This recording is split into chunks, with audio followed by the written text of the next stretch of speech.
What is up, podcast listeners and YouTube watchers? I'm Chase Lee, the co-host of the Real Me and Colon, a movie podcast, and a contributing reviewer on DallasMovieScreenings.com.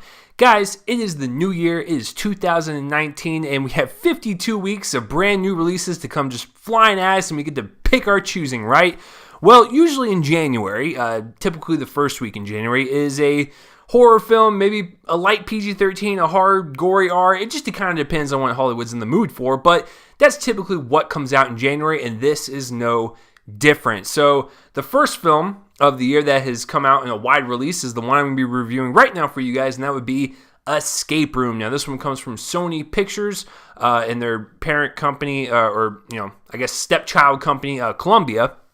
And this one tells the story of six strangers all coming together to win a $10,000 jackpot in an escape room, and they have to escape many types of rooms that will, once they solve one room, they go into another room, they got to solve that, and they got to go all the way until there's one last person standing, and then, of course, they win the money. But this is in typical Hollywood fashion where they take a childhood game or a game that that we play as adults, and they turn it deadly. Like last year we had Truth or Dare, but deadly. And this one is Escape Room, but deadly. So you have these six strangers, they kind of duke it out, and that is your movie. There's really nothing more to that, and you get some backstory here and there. But, going into this movie, I didn't really know how I was going to receive it. I liked the trailers. I was just like, cool. I want a fun, mindless, entertaining type of movie to kick off the new year, because it could go down in one or two fashions, where it could be like a Bye Bye Man from 2 years ago and be absolutely horrendous, but I still remember it though, so I guess it had some reaction out of me. Or it could be like last year, where it was kind of like, I liked it in the moment, but I don't really remember it now, and that would be Insidious Last Key. And speaking of the Insidious Last Key, that director, Adam Robitel, is the one that directs this one, Escape Room, as well. And so when you watch the trailers, I'm just like, okay, I don't know which way it's going to go, but I'm going to give this a shot. I'm going to have an open mind and go right into it. So, Escape Room is not terrible. It's not great. It's just kind of like, it's fine, but I'm like in the middle of it's fine to I slightly enjoyed it. I had a fun time watching it. So, what I really appreciate what Adam Robitel did was take this script, which can probably seem very generic when you read it and you're like, okay, it's just people stuck in a room, then stuck in another room, then stuck in a room. It can, get monotonous. It can get a little boring. You have to find something that's exciting, and you have to bring it to life and really have people interested in this premise. And I think Escape Room, in deadly fashion, is a wonderful premise to not only work your creative muscle, but also flex some good editing skills and really just be a lot of fun and just damn entertaining. And I think that's what that boils down to, is that Robitel knows that this is not going to be some Oscar-winning movie. He wants to create something fun and something energetic and something that just keeps you on edge the entire time.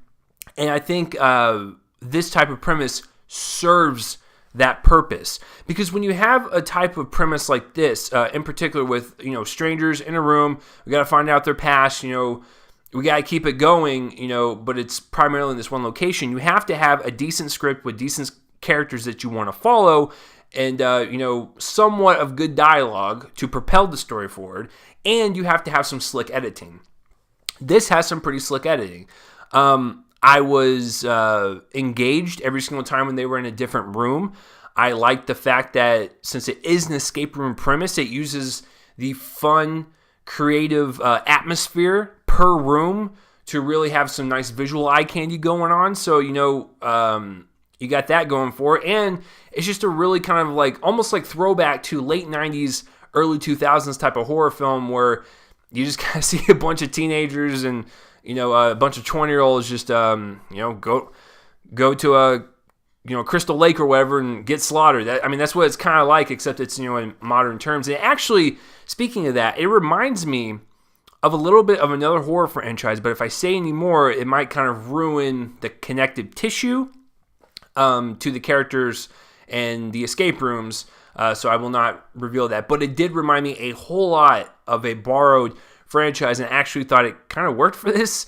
And that's what kind of threw off the 90s, like 2000s type of vibe. So I think Robitel, for what he was given, I thought it was, entertaining for the most part. Is it cheesy and corny? For sure. There are lines of dialogue in here that made me, kind of shrivel up. There was a lot of humor that was spouted out that I didn't really gravitate towards. And there's some, characters that are just downright despicable. And so you just hate them the whole time, even the actors playing them.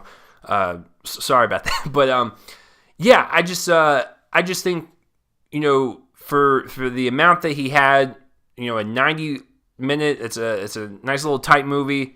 Nothing was wasted. We got straight to the point, and we just went for it. And and it's also a movie that makes you want to go do an escape room. I don't know if you guys have ever done one. I've done one, and I had a lot of fun. I want to go back to do one, and this one kind of reignited my passion to go do some more. So, that's another thing that Robitel definitely injects. So, okay, so going back to the characters, speaking of the actors now, we have a Deborah Ann Woll from the Daredevil Netflix series. We have a Tyler Labine, who's in a bunch of independent films.